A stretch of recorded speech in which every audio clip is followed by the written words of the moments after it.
Hi friends, आप देख रहे हैं फिल्मी खिचड़ी। मैं हूं रूना आशीष और अभी एक पवनदीप से जुड़ी इन्फॉर्मेशन मेरे सामने आई है। आप ही लोगों में से कुछ एक प्यारे फैंस जो हैं उन्होंने मुझे कुछ लिंक भेजा था, मैंने वो देखा, वो सुना। Basically I am talking about Justin Burke नाम के एक महाशय हैं जो कि मैं आपको एडिट में डेफिनेटली दिखाई रही हूँ। इन्होंने कुछ अपलोड किया है और उसमें vocal coaches react to Pawandeep ने दिया तेरी मिट्टी पे एक इमोशनल परफॉर्मेंस, कुछ इस तरीके से है।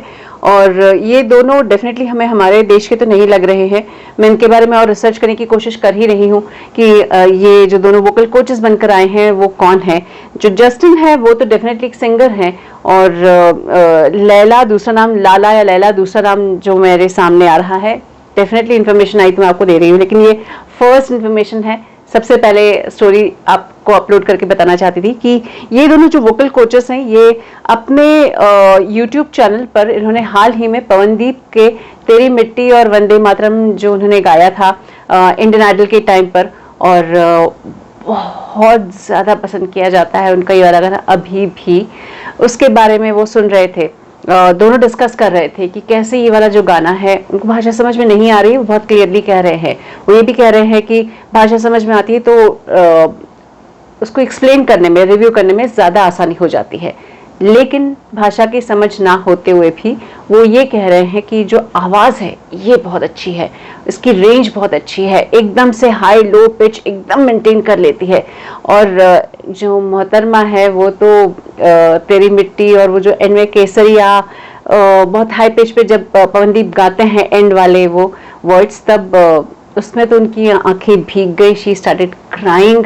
और दोनों चीजें लग रही थी, मुझे गर्व भी महसूस हो रहा था, मैं भी इमोशनल हो रही थी, मैं नॉस्टैल्जिक भी हो रही थी और प्राउड भी फील होता है। मतलब क्या होता है कि आप पवनदीप की जब जर्नी को देखते हैं, मैं पवनदीप की जर्नी मैं बता तब से, मतलब नवोदय से तो मैं सुनते सुनते आ रही हूँ, तो ऐसा लगता है कि एक किताब मैं ही लिख दूंगी। तो वो छोड़ के अगर मैं पवनदीप की इंडियन आइडल की ही जर्नी देखूं तो इतने सारे बेहतरीन गाने उन्होंने गाए हुए हैं।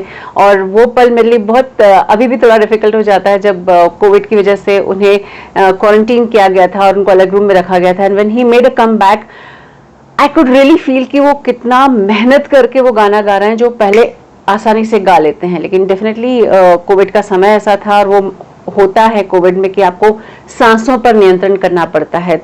लेकिन पवनदीप ने इतनी जल्दी अपने आप को तैयार कर लिया इस रियलिटी शो के फिनाले के आते आते, तो वो he was back with the energy.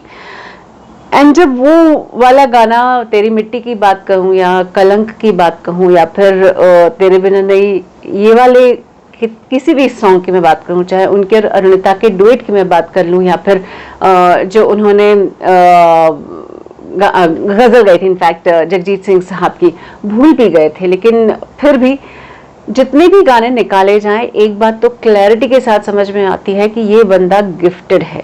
भगवान ने इसको अलग से ऐसे कहीं ऐसे छुपाकर, किसी पोटली में छुपाकर किसी घर में, I am sure mummy papa के पास उनको भेजा होगा। सो और ये बात मैं नहीं, आप सब लोग कहते हैं, आप सारे लोग ये बात करते हैं कि पवनदीप की आवाज में जो जादू है वो अप्रतिम है, अद्वितीय है, अद्भुत है। और फिर न सिर्फ ये, उस पर बड़ी बात ये कि वो सिंगिंग के अलावा इंस्ट्रूमेंट्स पे भी जाते हैं। और उससे भी आउट ऑफ द वर्ल्ड वाली बात ये कि मतलब वो बंदा सिंगिंग भी कर रहा है और वो साथ ही में उतने ही परफेक्शन के साथ इंस्ट्रूमेंट भी बजाता है। और इन सारे ही एक हार होता है ना, अलग अलग तरीके के नगीने ऐसे जुड़े हुए रहते हैं, उन सबको एक सूत्र में पिरोने वाले उसका हम्बल नेचर एंड क्यूट सी स्माइल। मैं बोलती हूँ और मुझे हंसी आ जाती क्योंकि मुझे उसके सामने, मतलब ये बोलती हूँ उसका चेहरा सामने नजर आने लग जाता है। तो इन सब के बीच में जब पवनदीप की आवाज कोई और किसी और देशवासी या वहाँ के सिंगर सुन रहे हैं तो डेफिनेटली एक बहुत अच्छी फीलिंग आती है। इनफैक्ट कई सारी जगह पर वो ये भी बोलती हैं कि ये तो मैसेंजर है, मतलब वो जो गा रहा है, जिस जगह पर गा रहा है, सभी लोगों को इमोशनल करके छोड़ा है पवनदीप ने। और जो मोहतरमा है वो यही बताती हैं कि ऐसा लगता है कि ये आपकी सीधे रूह में छू जाने वाली आवाज़ है, हर एक को नहीं मिलती है, लेकिन ये वोकलिस्ट भी है, म्यूजिशियन भी है और मैसेंजर भी है। और कुछ सच कहूँ तो 14.5 मिनट का ये पूरा रिव्यू है, दोनों गानों का रिव्यू किया है। और मैं चौंकी तो नहीं, क्योंकि ये चीज़ तो मैं एक्सपेक्ट करती ही हूँ। और फिर वो बात करते हैं जहाँ पर सोनू निगम की भी बात होती है, जहाँ श्रेया घोषाल की भी बात होती है और अरिजीत की बात होती है, और ऐसे में जब पवनदीप की बात होती है तब बहुत अच्छा लगता है। डेफिनेटली मुझे भी थोड़ा सा अनोखा ये लगता है कि हिंदी में टाइटल कैसे आ गया भाई साहब का, तो जरूर इनका कोई टाई अप रहा होगा। तो खैर, how does it matter to us, and Pawandeep के चाहने वालों को इससे कोई फर्क पड़ना तो नहीं चाहिए। लेकिन हाँ, अब तो मेरी ये इच्छा है कि इन भाई साहब को एक बार तो पकड़ ही लिया जाए और उनसे हिंदी बुलवाई जाए और बोले वो ऐसा ना, मैं उनसे बोलूंगी चलो जस्टिन बोलो पवनदीप सबसे सुंदर गायक है। कितनी स्पीड में वो गा पाते हैं या वो बोल पाते हैं, वो मुझे देखने में बड़ा मजा आएगा। लेकिन हाँ, अगर आपने ये नहीं देखा है तो मेरी स्टोरी पे मैंने उसको मेंशन किया हुआ है, आप ही जैसे फैंस ने मुझे टैग किया था तो मैंने उसको मेंशन भी कर दिया है।